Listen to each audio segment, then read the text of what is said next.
Hey guys, how's it going? Hope you're doing well. My name is Crown, and today I'm going to read you some very interesting stories that I hope that you're gonna love. And now, without further ado, let's go!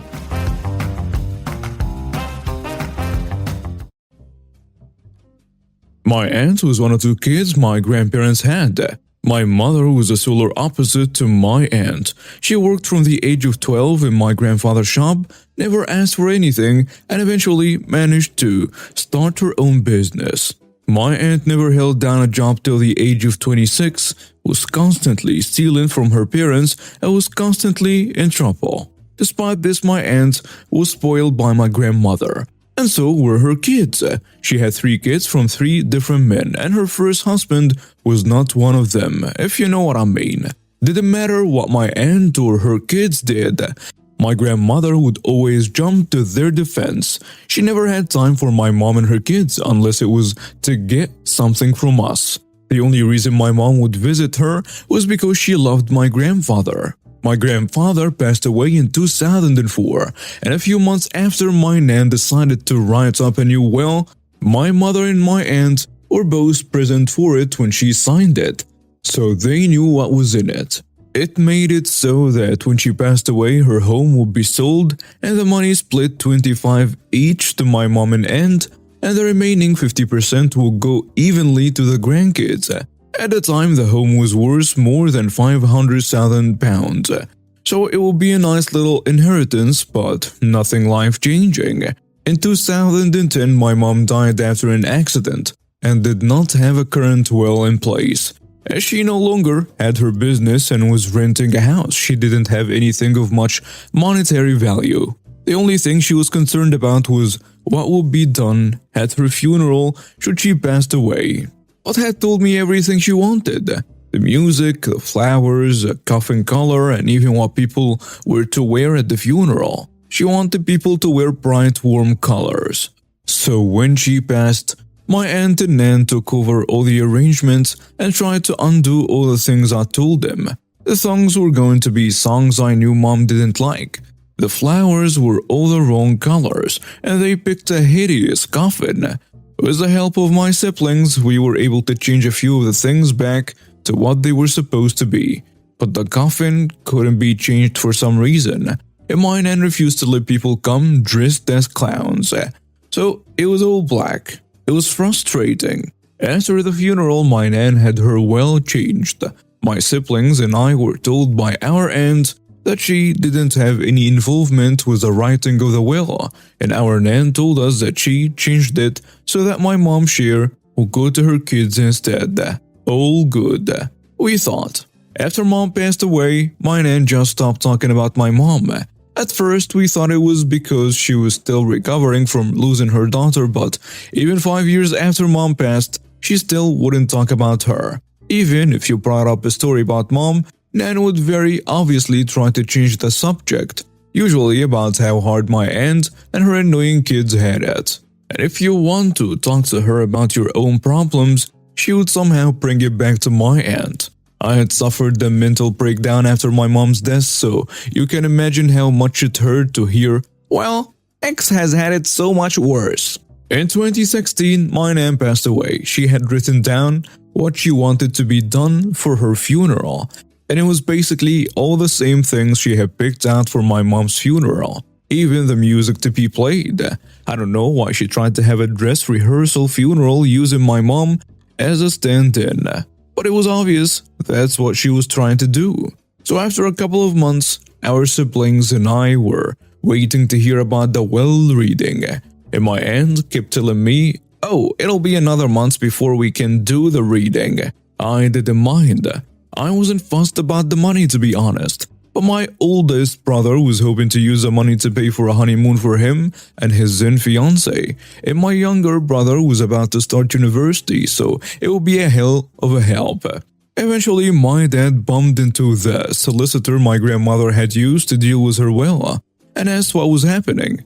The solicitor let slip that the will had already been read, and that it left everything to my aunt. When my dad questioned this, the solicitor told him that my aunt had been present when the will was written, despite promising that she had nothing to do with it. When confronted, my aunt initially tried to deny, but eventually admitted to lying to all of us. She showed us the will, and it confirmed what we already knew. The house and all its contents were now my aunt's. This included my granddad's war medals. He fought in the Second World War. When I told her that he had promised them to me before he died, she said, "Well, unless you have it in writing, you will have nothing in this house. Anyway, I already gave them to Clive." My heart sank. Clive, not his real name obviously, was her eldest son. The dictionary definition of a screw-up. He's been in and out of prison for stealing and dealing drugs. I knew that the moment that prick had got his hands on my granddad's medals, they would have been sold off. We looked into taking her to court over the will, but everyone we spoke to said that we probably wouldn't get anything out of it. She immediately put the house up for sale at close to £750,000, and she had pissed off too many people in our town. So she was going to sell the house and move closer to her daughter, who lives in a big city. An offer was made on the house and she put down a deposit on a house near the big city, and I thought that was it. Here is where karma comes into play. The people who wanted my nan's house had a survey done of the house to see if there were issues, and oh boy were there. Turns out that the land the house was built on was way too soft for the type of house it was, and it was practically sinking. It has sunk about 2 centimeters in the 40 plus years my nan and granddad had lived there, but the sinking was accelerating to 1 centimeter per year now. This meant that within the next 3 years, the house would need some serious work or be knocked down. The new value of the house? £60,000. The buyers immediately pulled out. Having not even put down a deposit, she couldn't buy her new house, but still had to pay the deposit on it. And while this was happening, she let Clive move in with her into her house that she rented from the council. He wasn't allowed to live in any of the council houses because he had trashed every single one he'd ever been given. Someone reported this and she was kicked out of her home. She was forced to move into my nan's old home as she couldn't live anywhere else. So there she is, living in a crumbling house with her jerk son and her partner. She was stuck there for 2 years. Every time I saw her, she would try and start talking to me, and I would just ignore her and walk off. One time, as I was walking away, she screamed, "Your mother deserved to die for having an R-word like you," in the middle of a busy street. Someone reported her to the police and she had an official warning from them and was ridiculed on Facebook. Every time I saw her after that, she looked more and more miserable. Eventually, she sold the house for something like £85,000 and moved in with her daughter in a big city. I lost contact with her and her kids after this. I thought karma had been issued. Oh, but karma still wasn't done with her. I bumped into one of her former friends and she told me what happened after she left our town. She moved into her daughter's home, let's call her Sue, but they only had a 3-bedroom house and 3 kids. My aunt and her partner had to live in the smallest room in the house while my aunt looked for a job and a home to rent. Even with £85,000, she couldn't afford a home anywhere. After about a month, my aunt's partner ran off after emptying her account. She was left stranded in Sue's house, not contributing anything because all the money she makes goes into bingo. Eventually, Sue and my aunt got into a screaming match and my aunt said something along the lines of, "I should have aborted you." Sue immediately kicked her out of her house. So there is my aunt in a city where she knows nobody, no money, no home, and the last bridge she had was a smoldering rick. Last anyone has heard, she was living in a caravan in the roughest part of the city, and she can no longer work because she's suffering early onset arthritis and can no longer move her hands. I know I shouldn't get joy out of something like this happening to another person, but it does bring me some peace as to what's happened. When I was much younger, I had the chance of living a bit far from my hometown in a semi-rural area, at some place with a nice green space, next to a very nice neighbor with her own green space adjacent to mine. It was some closed neighborhood with a few common expenses for maintenance of the inner roads and such stuff, yet not with an HOA in the same way as in the USA, according to what I read around here. There were just a few homes there, between 25 and 35. I can't recall exactly now. And everybody had an equal vote on issues regarding the common spaces and issues. There was never any problem, really, never. My nice neighbor was a lady in her 50s. She was very funny, witty, smart, and really lovely. She had a boyfriend who used to be there from Friday to Sunday every week. And he was equally nice. Adorable people, both of them, really. I always helped her with her green space, quite more than a garden, whenever I took care of mine, which was quite often. I didn't mind helping her with that since her boyfriend wasn't able to. It wasn't that easy for him to do that stuff since he had some back issues and was getting treatment for it. And for me it wasn't a big deal. And after all the tasty stuff she cooked and gave me, "Hey, try this. Tell me if you like it." That was a recurrent sentence. It was the least I could do for her. Also, her 2 dogs were with me all the time when I was in her place, and they were just adorable. Well, as it happens, one day they decided to move to some city quite a few hundred kilometers from there, and they wanted to get married. So she put the house on sale. Some people came to see the house, which was beautiful. So I was doing the usual gardening work at her place when the couple who later bought the house were first visiting. I didn't pay much attention, but I remembered afterward it was him because she, the girl in the couple, had a very distinctive voice in a very high pitch, yet not unpleasant. Her unpleasantness would show later, but not regarding her voice. Also, her husband was much taller than her, like 2 heads taller. We will call him the tall dude from now on.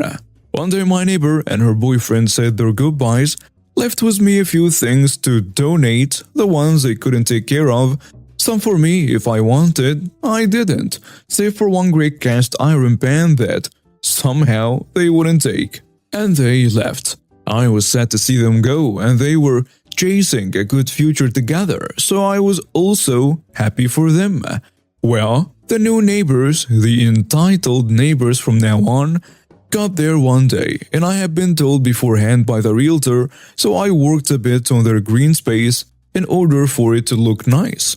The entitled neighbor didn't say their hello, yet I didn't mind. They had the right to be less sociable than other people are, and unless they were annoying, I was okay with it. A couple of days after they moved, I was taking care of the grass on my property, cutting some dried branches of a tree, plum, and other things too.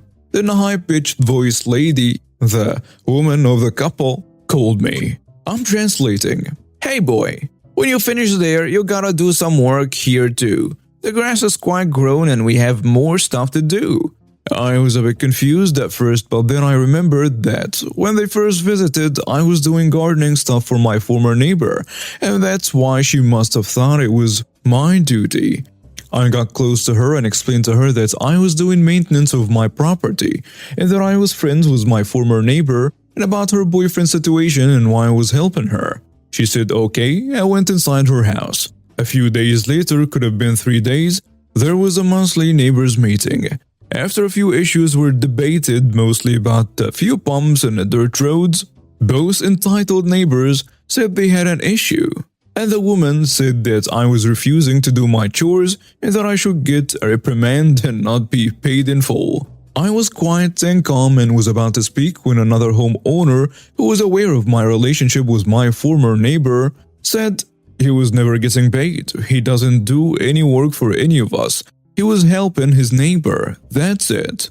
I added that I already told her that and that I explained to her my relationship with my neighbor and her boyfriend, and that I thought I made it quite clear. The tall guy then said that when they visited the house, they saw me doing the gardening and assumed that it was included with the common expenses. So it could be said they bought the property under those assumptions. At that moment, I was quite amused because the whole issue was ridiculous. I told him something like this. Well, not the exact words. After these years, I can't recall every single term. I'm sorry that you thought my gardening came for free with the house. It came for free with a relationship I had with my former neighbor. And that's it. No one told you that I will be working for you for free or under common expenses. And your own assumptions are just flawed. I'm sorry. At that point, the lady lost her temper and shouted at me that I was disrespecting her husband and her husband's authority, that I was rude and a bully, an accusation without any truth, and that I was purposefully refusing to do their gardening. After her screaming show, there was a very long and uncomfortable silence. I had never witnessed anyone shouting in those meetings, which were very amicable and quiet. So I broke the silence and told her, after what I'm going to say, I will ask my new neighbors to explicitly point out in which ways I was, according to them, rude and bully. I would also like to know in which ways I disrespected her husband and his supposed authority, and also which authority do they think they have over me. On the other hand, they are right. I purposefully refuse to do their gardening, and I will assure you that I will never do it, not even if they want to pay for it. They shut up and left before the meeting was over. Yes, we, the rest, stayed a bit afterwards talking about what happened. It was impossible not to. And then I went to the entitled neighbor's neighbor, a nice old bloke who invited me and a couple other homeowners over. He lived on the other side of the entitled neighbors. He offered us cappuccinos or teas. He seemed to know a lot about tea. Which there I had this idea and I told him, hey, I can come a couple days a week for a little while to take care of your plants and trees, more like bushes really, and I can have a cappuccino here. And he agreed. I had a triple interest in this. 1. The cappuccinos. 2. Angering the entitled neighbors who will see I do some gardening to their other neighbor. And 3. The nice neighbor's granddaughter who was beautiful and I had already seen her around. It all went well. Cappuccinos were great. The entitled neighbors were furious. And the granddaughter ended up being a good friend of mine and introducing me to a friend of hers who would then become my girlfriend. Until she died only 6 months later, but that's another story. Oh, I also had another interest. The nice neighbor library. He had great books and he lent them to me. Important note. While the facts were as I wrote here, some words might not be entirely precise, because this happened more than 25 years ago, and I can't recall every single word. And now we have reached the end of today's stories. Thank you for watching and see you next time.